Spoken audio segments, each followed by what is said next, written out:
Isang orihinal na horror story inspired by 1994 real tragedy. Sa Sabang Lipa, may isang lumang bahay na matagal nang pinabayaan.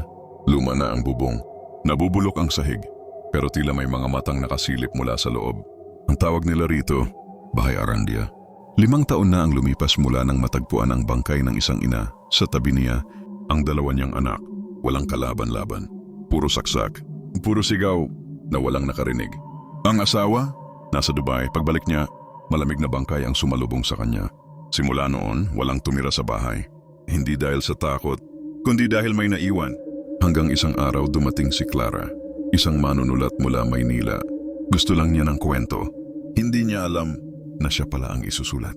Unang gabi niya sa Bahay Arandia, tahimik, malamig, amoy alikabok, amoy kandila. Tila may humaplos sa batok niya. Napalingon siya, wala. Maya-maya isang boses ang narinig niya, mahina. Parang nagmumula sa sulok ng kisame. Mama, nandito si ate. Napasinghap si Clara, walang bata, pero naramdaman niyang may nakasilip sa dingding. Umupo siya sa tabi ng lumang typewriter. Pero bago pa niya matipa ang unang letra, kusa itong gumalaw. Lumabas ang mga salitang, "Huwag mo kaming kalimutan." Pinalikan namin siya. Kinabukasan, nagtanong si Clara kay Aling Rosa, ang matandang kapitbahay. Tahimik ito hanggang sa bumulong. Hindi tao ang pumatay. Yung bahay mismo, may laman. May batang ikinulong diyan bago pa mamatay ang pamilya. Gabi ulit, habang sinusundan ang tunog sa ilalim ng kusina, natagpuan ni Clara ang isang trapdoor. Sa ilalim nito, isang madilim na silid, puno ng agiw. May mga kalmot sa pader, isang duguang manika ang nasa gitna.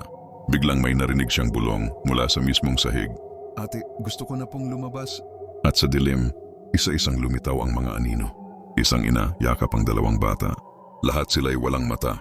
At sa likuran nila, isang matandang lalaking nakangiti. Itim ang mga kuko. Lagas ang buhok. May basag na leeg. Ako ang nag-uwi ng sumpa.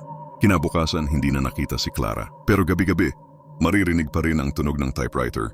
At kung lalapit ka sa lumang bintana ng Bahay Arandia, may babaeng nakasilip, nakangiti, umiiyak, parang ikaw ang sinusundan. Andito lang kami.